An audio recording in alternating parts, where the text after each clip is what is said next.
하나님 말씀 우리 에스라 3장입니다. 구약 성경 에스라 3장 1절 말씀부터 13절에 있는 말씀까지 우리 한 절씩 교독을 하고 마지막 절은 함께 읽도록 합니다.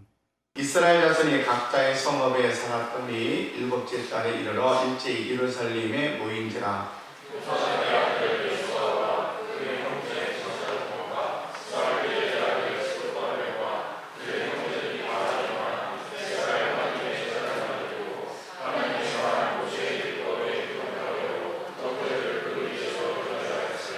우리가 모든 나라 백성을 두려워하여 제단을 그 터에 세우고 그 위에서 아침 저녁으로 여호와께 번제를 드리며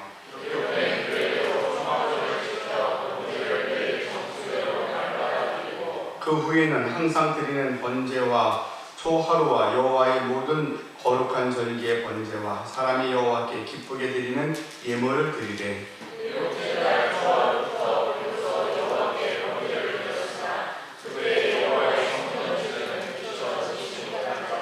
이에 석수와 목수에게 돈을 주고 또 시돈 사람과 두로 사람에게 먹을 것과 마실 것과 기름을 주고 바사왕 고레스의 명령대로 백향목을 레바논에서 욥바 해변까지 운송하게 하였더라.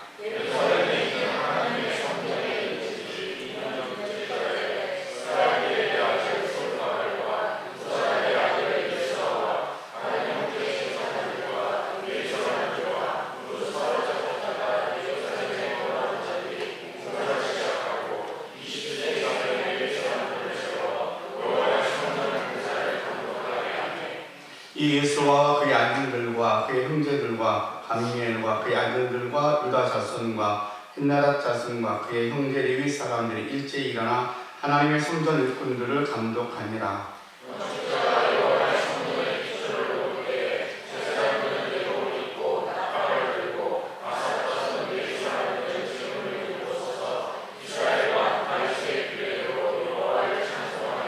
찬양으로 화답하며 여호와께 감사하여 이르되 주는 지극히 선하심으로 그의 인자하심이 이스라엘에게 영원하시도다 하니 모든 백성이 여호와의 성전 기초가 놓임을 보고 여호와를 찬송하며 큰 소리로 즐거이 부르며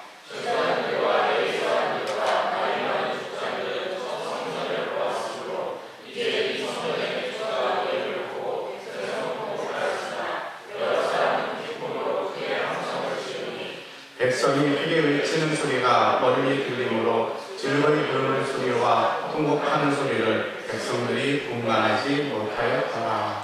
아멘. 한옥 전문가 목수의 이야기 가운데 이런 이야기가 있습니다. 이분은 한옥을 그릴 때에 한옥을 그리는 순서를 꼭 주춧돌을 그리고 그 뒤에 기둥, 돌이, 들깨, 들보, 석가래, 지붕순으로 그림을 그렸다고 합니다. 그러니까 실제로 집을 짓는 순서대로 그림을 그리는 거죠. 여러분 한번 그림을 머릿속에 이렇게 상상을 해보세요. 집을 그림을 그리는데 먼저 주춧돌을 그리고 기둥을 세우고 하면 모양이 잘 안 그려질 수 있거든요. 그림을 그린다 그러면 우리 보통 외향적인 것 먼저 그리는데 이분은 본인이 이제 한옥을 만드는 전문가, 목수였기 때문에 그런 고집이 있었는지 모르지만 항상 집을 지을 때는 먼저 주춧돌을 놓는 것이다. 주춧돌을 놓고 그 위에 하나씩 순서대로 집을 지었다라고 하는 의미로 그렇게 고집스럽게 그림을 그렸다고 합니다. 아마도 그분의 고집은 집을 짓는 데 가장 중요한 것이 주춧돌부터 잘 세워야 한다고 하는 것들을 아마도 머릿속에 늘 기억하고 있기 때문에 그렇게 그림을 그리지 않았나 하는 이야기입니다. 인생을 살면서 가장 중요한 게 기초를 바르게 세우는 것과 기본을 따라 살아가는 겁니다. 그래서 우리가 교육에서도 기초와 기본을 구분해서 이야기하면 이렇게 설명합니다. 기초는 실력이라고 이야기를 하고 기본은 성품이라고 말합니다. 그래서 제가 아까 예배 우리 찬양 중에도 수학 능력에 대한 이야기를 했는데 초등학교에서 중학교 올라갈 때에는 중학교에서 모든 수업을 들을 만큼 기초가 되어 있어야 중학교에 가면 수업을 들을 수 있고 또 고등학교에 올라갈 때에도 그 기초가 되어 있어야 고등학교 수업을 따라가는 겁니다. 그러니까 기초가 든든히 잘 닦인 사람들은 그 한 학교씩 학년뿐만 아니라 중학교에서 고등학교, 고등학교에서 대학교로 올라가더라도 거기에 과정에 맞게끔 충분한 학습의 효과가 나타날 겁니다. 그런데 이 기초가 튼튼하지 못하면 학교에 올라가기는 하지만 점점 뒤처지게 되고 그것으로 인하여서 자기가 원했던 그런 목표를 이루어가기보다는 다른 방향으로 갈 수 있는 확률들이 더 많아집니다. 그래서 교육의 기초란 기본 실력을 이야기한다라고 말하면 교육의 기본적인 어떤 기본이 뭐냐라고 말할 때에는 성품이라고 이야기를 합니다. 그러니까 세상적인 학문이 아무리 좋아도 성품이 올바르지 못하면 자기밖에 모르는 사람이 됩니다. 참 그것이 안타까운 일 중에 하나인데 명절이 다가오면 가족들마다 행복한 기억 또 모임에 대한 기대감 또 이런 여러 가지 추억보다는 언제부터인가 명절이 짐스러운 것이 돼버리기도 하고 또 명절이 가족 간에 위험한 어떠한 요소를 많이 품고 있는 시간들처럼 느껴지고 다가와서 마음이 조금 답답하고 아프기도 합니다. 왜 그런가 곰곰이 또 한번 생각해 봤더니 여러 가지 이유 중에 하나가 있었는데 우리 옛 어른들은 지금 80세 되신 분들 전후에서 그분들은 가난하고 못 배웠으니까 자식들을 어떻든 공부시키려고 했습니다. 그래서 뭐라 그러냐면 공부 안 하면 공부해서 다 너 잘 되라 그러지 너 잘 살라고 공부하라 그러는 것이 놔줄 거냐고. 그래서 열심히 공부를 시켜서 집안에 누군가는 탁월하게 공부를 잘했어요. 그랬더니 정말 출세해서 자기만 잘 살잖아요. 여러분 주변에 그런 분들 많이 보지 않습니까? 이것이 뭐 어느 한 가정의 특별한 일인 것보다는 우리 부모들이 하시는 얘기들을 지식의 실력은 많이 쌓았는데 어머니의 말씀을 못 알아들은 거죠. 정말 공부 잘해서 너만 잘 살라는 것이 아니라 너가 잘 되라고 하기까지는 동생들이 또 부모들이 희생한 거니까 같이 돌보라고 하는 뜻이 포함되어 있는 것인데 그렇게 알아듣지 못하고 너만 잘 살라고 그러니까 자기만 잘 삽니다. 그리고 생활의 수준이 달라지니까 무시합니다. 이런 것들이 명절이 다가올수록 불편한 우리 가족의 모습이 아닌가 생각을 합니다. 뭐 다 그런 건 아니겠지만요. 그래서 교육에는 우리가 기초, 실력이 있어야 되지만 기본적인 성품이 있어야 합니다. 미국이라는 나라를 존경하거나 썩 좋아하고 뭐 이런 건 아니지만 근데 미국의 교육에 대한 학교들에 써 있는 여러 가지 철학과 정신 중에서는 우리 학생들에게 많이 인용하는 문구가 있습니다. 열심히 공부하는데 공부하는 이유는 남 주기 위해서 공부하는 거야. 우리는 열심히 공부해서 너 잘 살아라고 우리는 가르쳤는데 미국의 어느 학교에 갔더니 그렇게 가르친대요. 열심히 공부해서 남 주는 거야. 공부해서 내가 의사가 되고 박사가 돼서 나만 잘 먹고 잘 사는 게 아니라 내가 열심히 공부하고 탁월한 능력으로 사회에 기여하는 거죠. 무엇인가 발명품을 만들고 또 여러 가지 뭐 병원을 치료할 수 있는 의약품을 개발하고 이게 공부해서 남 주는 거잖아요. 부수적으로 내가 돈을 버는 것들은 그건 극히 적은 부수적인 일들인 것이지 공부하는 목적은 남 주는 거다. 그 정신이 아마도 교육의 기본인 성품을 말하는 것이 아닌가 생각을 합니다. 교육에도 이 두 가지가 균형 있게 기초가 있어야 되고 성품이 있을 때에 또 이것 위에 많은 경험과 실력들이 쌓여졌을 때에 이제 크게 사회에 기여하는 큰 자가 될 수 있는 그릇이 되리라고 생각을 합니다. 마찬가지로 우리 신앙 안에도 신앙의 기초와 기본이 매우 중요합니다. 그러니까 신앙의 기초와 기본을 우리가 균형 있게 잘 배워서 훈련되어 있지 아니하면 앞부분에 제가 말씀을 드렸던 것처럼 내가 듣고 싶은 얘기로만 들으면 너 열심히 공부해서 너만 잘 살면 돼 라고 들을 수 있더라는 거죠. 내가 듣고 싶은 얘기로만 하면 내가 가고 싶은 길로 가는데 하나님 말씀이라고 이야기하는 거예요. 성경에는 모든 얘기가 다 있으니까. 그래서 우리가 보통 교육에도 이렇게 기초와 기본이 중요하다라고 이야기하면 아마도 신앙 안에서는 더 이 기초와 기본이 더 중요하지 않나라고 생각되어져서 우리가 새해를 시작하면서 다시 한번 우리가 설날에 새해를 진짜 우리가 새해로 생각을 하고 다짐을 할 텐데 나의 신앙적 기초와 그리고 내 신앙의 기본은 잘 닦아져 있는지 그리고 나는 잘 이해하고 있는지 오늘 본문의 말씀을 통하여서 한 번 더 살펴보고 우리가 새로운 다짐을 통해서 한 해를 시작할 수 있는 저와 여러분들이 되실 수 있기를 바랍니다. 자, 오늘 본문의 말씀은 여러분이 잘 아는 것처럼 선민 이스라엘에 대한 역사 이야기입니다. 하나님이 아브라함을 택하여서 너로 큰 민족을 이룰 것이다 라고 약속하셨는데 수백 년이 지난 후에 정말로 큰 민족을 이루어 주셨습니다. 그리고 하나님이 약속하신 땅, 젖과 꿀이 흐르는 가나안 땅을 그들에게 허락해 주셨습니다. 나라를 세웠어요.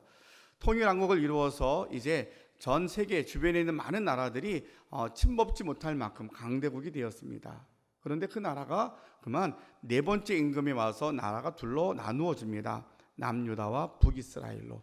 그렇게 나누어진 상태로 나라가 쭉 이어지다가 결국에는 먼저는 북이스라엘이 주전 722년에 아수르에 의해서 멸망을 합니다. 그리고 그 이후에 남유다도 주전 586년에 바벨론에 의해서 멸망을 합니다. 자, 여기서 잠깐 우리가 한번 고민해 볼게. 어떻게 이스라엘 백성을 선민이라 그러는데 하나님의 백성이고 하나님의 나라 백성이라 그러는데 그 나라가 망하지? 라고 하는 의문을 가질 수 있습니다. 하나님의 백성은 망하면 안 되는 거잖아. 하나님이 지켜주시는데 왜 망하지? 라고 물을 수 있지만 우린 반대면을 또 한번 생각해 볼 수 있습니다. 얼마나 그들의 주인 되신 하나님의 마음에 하나님의 뜻에 불순종하고 불법을 행하였으면 그렇게 극단적인 방법을 하나님이 하실 수밖에 없었을까라고 생각할 수 있는 거죠. 우리가 성경을 어설프게 하면 하나님이 왜 나라를 망하게 했어? 라고 생각하지만 성경은 끊임없이 뭐라고 말씀하시냐면 그들에게 선지자를 통하여서 경고의 메시지를 계속 던지십니다. 너희가 이대로 가면 너희는 망할 거야. 이대로 가면 하나님이 너희를 버리실 거야. 다시 돌아오라고. 이미 너희는 그저 칼날 끝에 서 있는 것처럼 위기 가운데 있지만 그래도 돌아오면 하나님은 용서해 주실 거야 라고 끊임없이 선지자를 통하여서 말씀하시는데 말을 듣지 않죠. 결국은 거짓 선지자들이 나와서 무슨 하나님이 우리를 안 버리실 거야, 자신들이 이방신을 섬기고 악을 행하고 부정부패, 백성들의 아픔과 살피지도 않고 이렇게 엉망으로 정치를 하는데도 괜찮다는 거죠. 자기들만 잘 사는 것이 나라라고 생각을 했던 그런 상황에서 결국에는 북이스라엘과 남유다가 망합니다. 그러면서 그 상황에서 하나님의 선지자를 통해서 뭐라고 예언하시냐면 너희가 망하는데 아주 없어지는 거 아니야. 너희가 포로로 잡혀가지만 70년이 있다 돌아올 거야. 억지로 그거 그냥 버티기 말고 그냥 그렇게 해 라고 일러줍니다. 근데 망하는 거 싫어하지요? 포로로 잡혀가는 거 더더구나 싫지요? 안 하겠다는 거죠. 하나님께 돌아오기는커녕 끊임없이 계속 줄다리기 하고 버티다가 나라가 망하고 예언의 말씀처럼 이제는 바벨론으로 포로로 잡혀갑니다. 예루살렘에 남아있는 사람도 굶어 죽고 가난하고 너무 큰 고통을 당하고 그나마 잡혀간 사람들은 성경상에서 보면 그들이 잘 삽니다. 잡혀갔음에도 불구하고 그런 내용들이 다니엘이라든가 에스더를 통하여서 우리에게 소개되는 장면들이 나옵니다. 포로로 잡혀갔던 사람들 중에서 하나님께서 그 왕의 마음을 감동시키셔서 이스라엘 백성들을 다시 본국으로 돌아가게 합니다. 본국에 돌아가서 예루살렘을 재건하는 역사가 시작이 되는 거죠. 그것이 오늘 본문의 말씀 에스라서 1장에 기록되어져 있습니다. 그러니까 우리가 생각에는 하나님이 어떻게 이스라엘을 망하게 했을까라고 생각하는 것보다 이제부터는 얼마나 그들이 하나님 앞에 하나님 마음을 아프게 했을까, 얼마나 그들이 죄가 크게 달했을까, 오직 했으면 하나님이 극약 처방을 했을까라는 데 우리가 먼저 생각하는 중심을 가져야 될 것 같고요. 그러나 하나님은 그렇게 불순종하여서 망할 수밖에 없었던 이스라엘 백성들을 버리지 않고 그들에게 살 길을 다시 인도해 주십니다. 그래서 이방 나라들의 임금의 마음을 움직여서 이스라엘 백성들을 지도자를 세워서 예루살렘으로 다시 올라오게 합니다.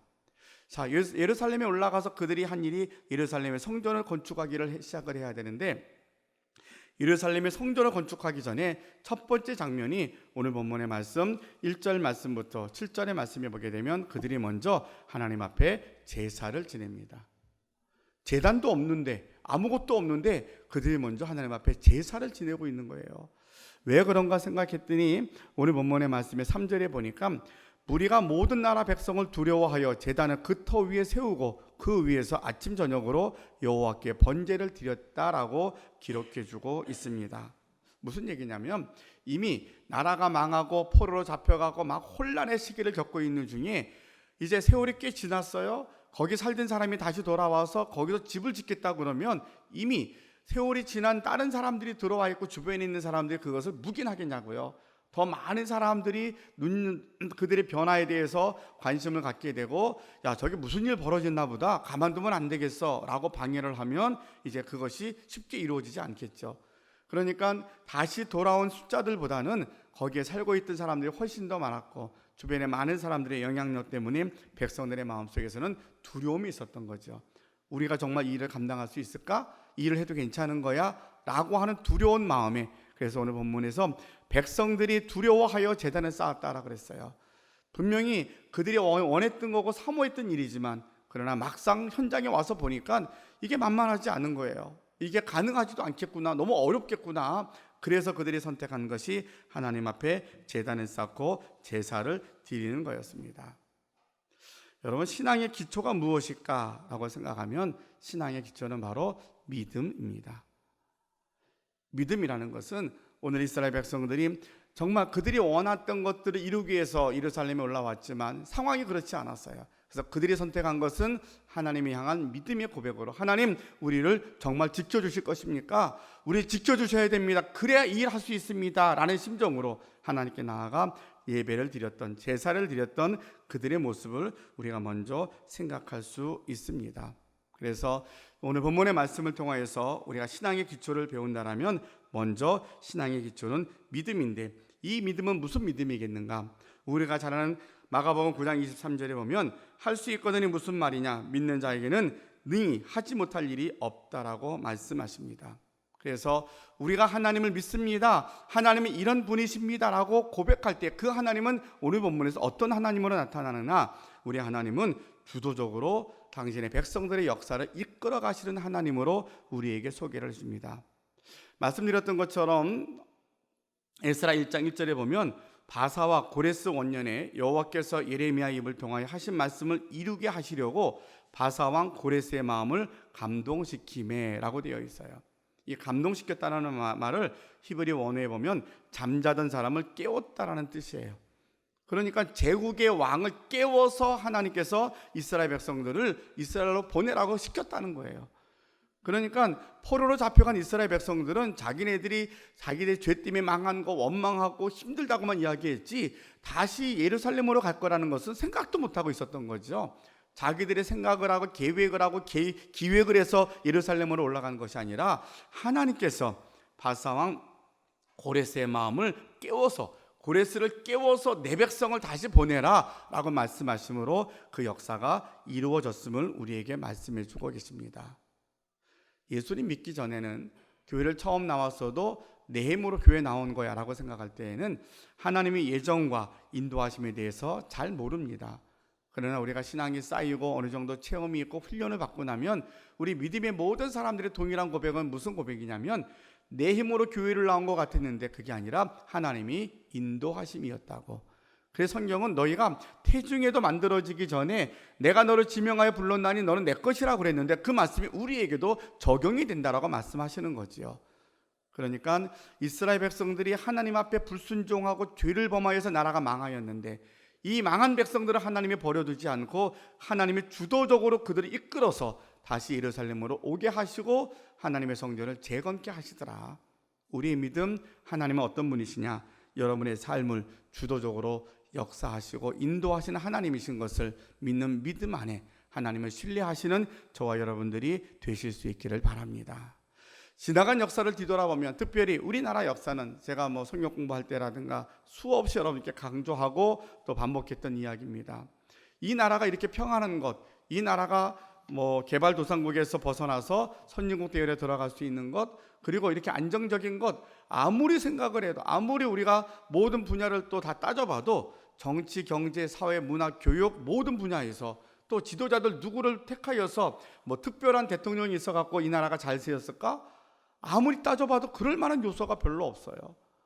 우리 모두가 다 늘 백성들의 마음이 불편하고 좀 뭔가 불만이 있고, 그것이 늘 연속으로 차 있는 세대가 계속 이어지고 있어요. 그것이 부정적인 축적이 계속되어져 있는데, 그런데 이 나라가 망하지 않고 흔들리지 않아요.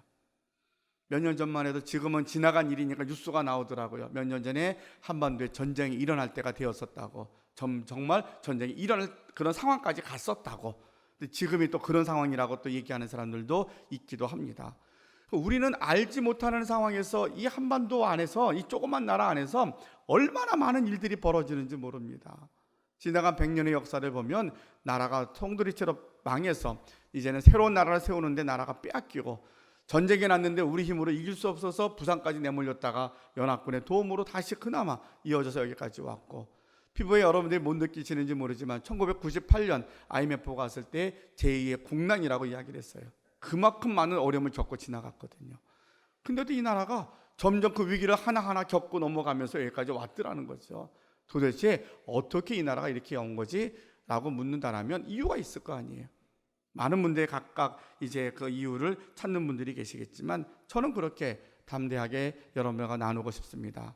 우리 하나님께서는 이스라엘을 선민으로 택하신 것처럼 이 대한민국을 특별히 사랑하셔서 주관적으로 하나님께서 이민족의 역사에 간섭하셨다라고 믿습니다. 그래서 순간순간 사람들이 말하기를, 역사가들이, 이거는 상식적으로 될 일이 아니더라는 거죠. 6.25 때 유엔군에 참전하는 문제라든가, 또 2차 대전이 이제는 미국이 패망하여, 일본이 패망하여서 우리가 해방을 한 것도 그렇고, 모두가 다 수고하였지만 우리 수고 갖고는 될 수 있는 일이 아니었는데, 누군가가 이 민족 가운데 강권적으로 간섭하신 것이라면 바로 그분이 하나님이시라고 저는 그렇게 고백할 수 있고, 또 역사가 증거하고 있다라고 믿습니다. 여러분의 가정은 어떻습니까? 여러분이 지금까지 살아왔던 모든 것들이 산 넘어 산인 인생을 살아왔을 텐데, 그 모든 순간들이 여러분의 힘으로만 사셨습니까? 아니면 여러분 계획한 대로 다 되었습니까? 여전히 물론 지금도 넘어야 될 산이 많고 많은 어려움이 있습니다. 그러나 저의 짧은 인생, 지나간 인생들을 뒤돌아보면 내 힘으로가 아니라 전적인 하나님의 인도하심 때문에 여기까지 왔다라고 고백할 수가 있습니다. 하나님이 직접 간섭하시는구나. 하나님이 직접 계획 속에 이끌어 가시는구나. 내가 원하는 것, 내가 기대한 것, 내가 계획한 것보다 하나님이 더 선한 것으로 이끌어 가시는구나라고 하는 확신이 더 분명합니다. 여기 서서 여러분들과 함께 말씀을 전하는 것 자체가 그 하나님의 인도하심에 대한 열매라고 그렇게 믿어집니다. 그러면서 두 번째로 믿음의 내용이 무엇이냐라고 이야기할 때에, 오늘 본문의 말씀을 들어서 우리가 생각할 수 있었던 것처럼 하나님께서 우리에게 섬세하게 돕고 계시다라는 것을 우리에게 말씀하십니다. 에스라서의 본문의 말씀에 7장과 그리고 8장에 보게 되면 반복되는 말씀이 하나님의 선한 손의 도우심이라는 말씀이 나옵니다.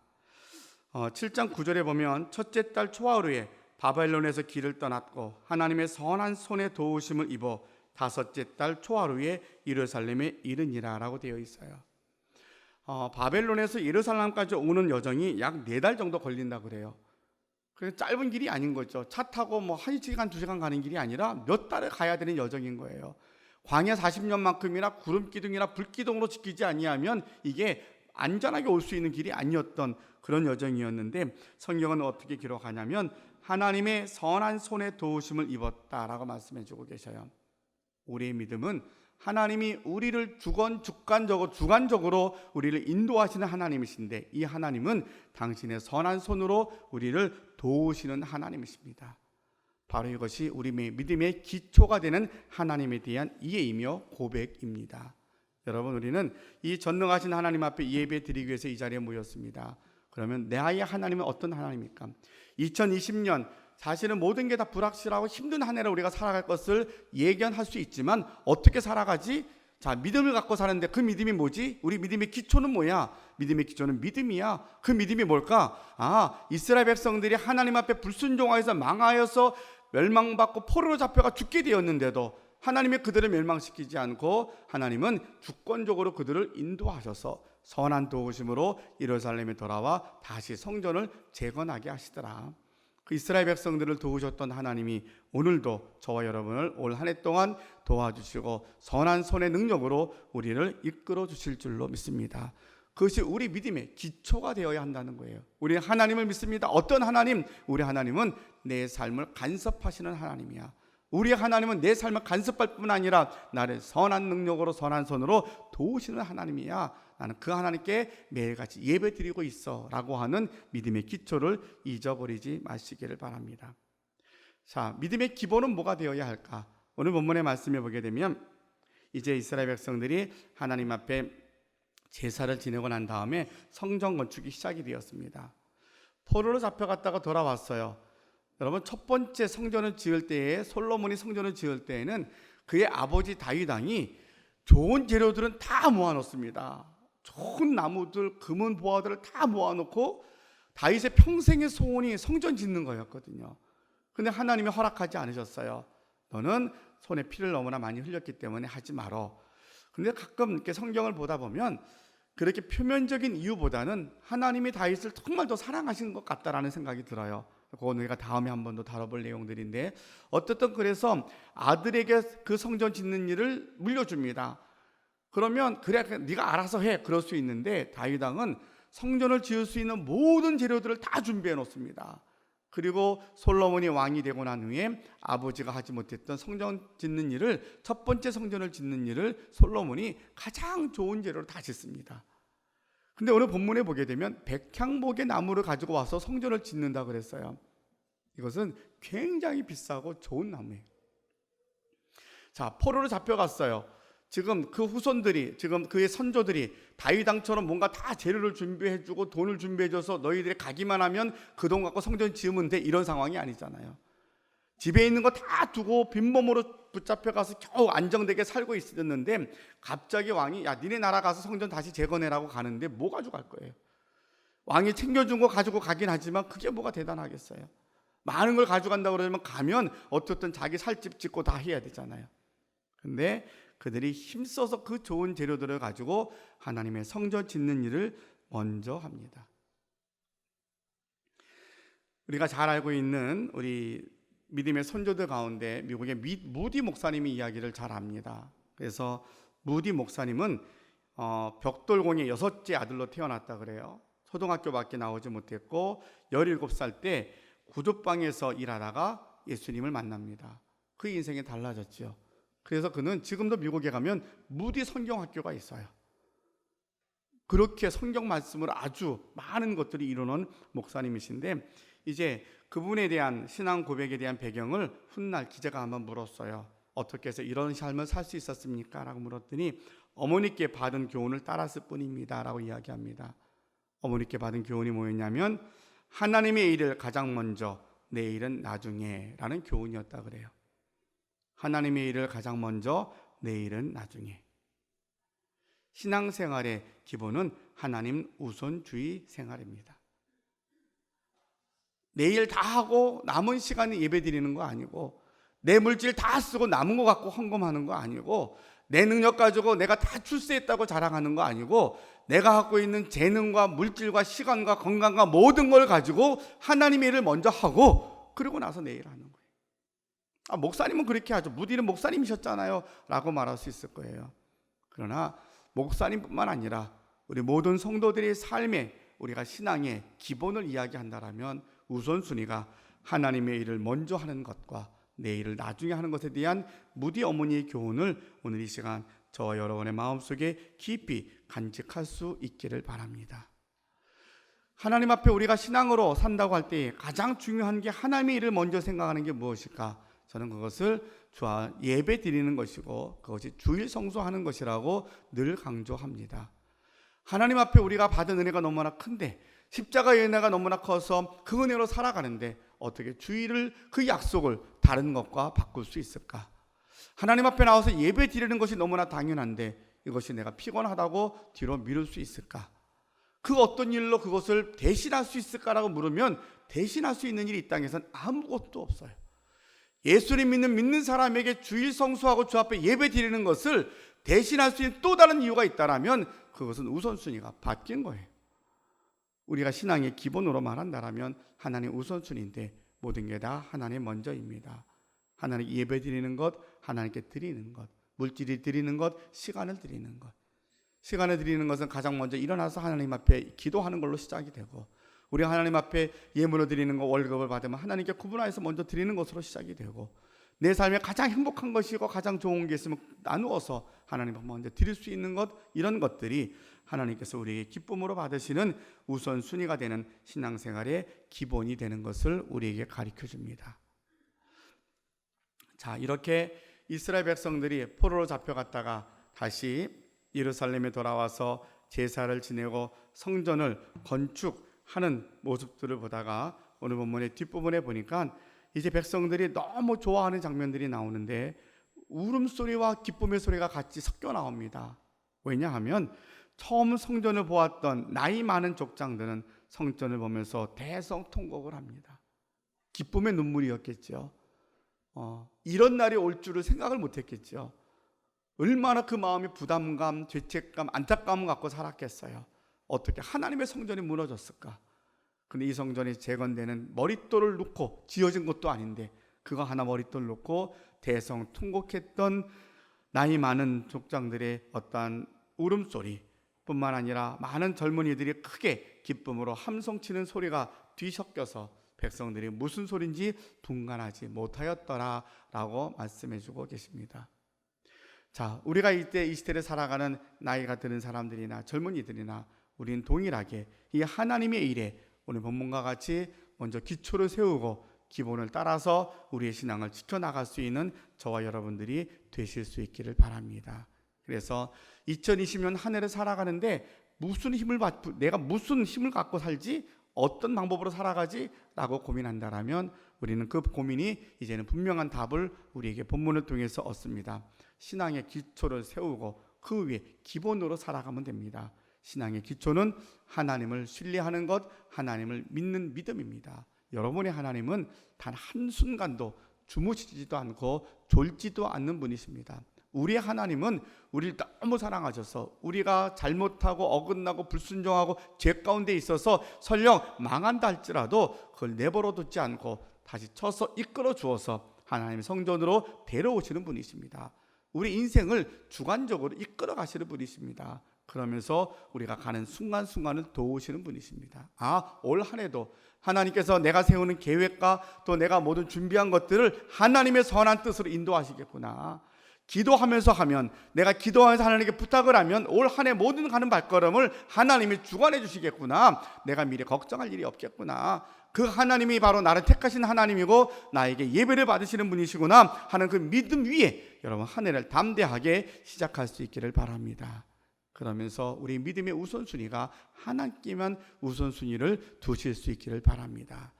하나님 앞에 모든 것들을 다 우리가 서원하고 주님께 나아간다라면 우리가 선교사가 되고 순교자가 되고 대단한 일을 하는 것이 중요한 게 아니라 작은 것부터 하나님이 우선입니다. 하나님이 우선이고 먼저 하나님을 생각하는 마음 갖고 우리가 하루하루를 우리의 삶을 살아갈 때에 하나님께서 우리에게 이 올 1년 동안 여러분의 남은 생애를 더 큰 축복으로 우리를 채워 주실 줄로 믿습니다. 한 젊은 교사의 이야기를 들려드리고 말씀을 마치려고 합니다. 한 젊은 교사가 본당에서 펑펑 울면서 기도합니다. 기도가 끝나고 나왔을 때 이 목사님이 그를 위로하십니다. 힘든 일이 있었는가 보다 하고 위로하였더니 이 젊은 교사가 이렇게 이야기를 합니다. 우리 반 아이 중에 한 아이가 교회 다니는 것 때문에 학교에서 따돌림을 당하고 있다고. 그 아이를 생각하니까 너무 마음이 아파서 하나님 앞에 이렇게 펑펑 울면서 기도했습니다 라고 이야기했더라는 거예요. 여러분, 하나님을 우선주의로 사는 것이 주의성수하며 모든 것을 먼저 드리는 것이라면 우리의 마음이 바로 하나님의 마음을 갖고 사는 것인 줄로 믿습니다. 우리가 긍휼히 여기는 마음, 그리고 믿음 안에서 누군가를 위해서 통곡할 수 있는 마음이 있을 때에 하나님께서 우리를 통하여서 당신의 선한 역사가 이루어질 줄로 믿습니다. 여러분 오늘 1년 여러분 아파하는 이들과 함께 울 수 있는 저와 여러분이 되시기를 바랍니다. 누군가가 우리에게 손을 내밀 때에 외면하지 않고 그들의 손을 잡아주고, 누군가 도움이 필요할 때에 나도 어렵지만 그들에게 내 손을 내밀어서 도와주고자 할 때에 바로 그것이 우리를 통해서 하나님의 일하심을 나타내는 결과가 될 것입니다. 여러분 주 안에서 마음껏 기뻐하시기를 바랍니다. 왜냐하면 주님의 일을 위해서 기초를 쌓고 있거든요. 그것이 이제는 다시 한번 포로로 잡혀갔다가 예루살렘에서 주춧돌을 쌓고서는 함께 주님 앞에 대성통곡하며 기도했던 나이 많은 어르신들과 또 기쁨으로 노래했던 젊은이들과 같이 우리의 삶의 공동체가 온전히 주님께만 영광을 돌리며 또한 기뻐함으로 우리의 삶으로 풍성한 주의 뜻을 이루어가는 복된 한 해가 되시기를 주님의 이름으로 축원합니다.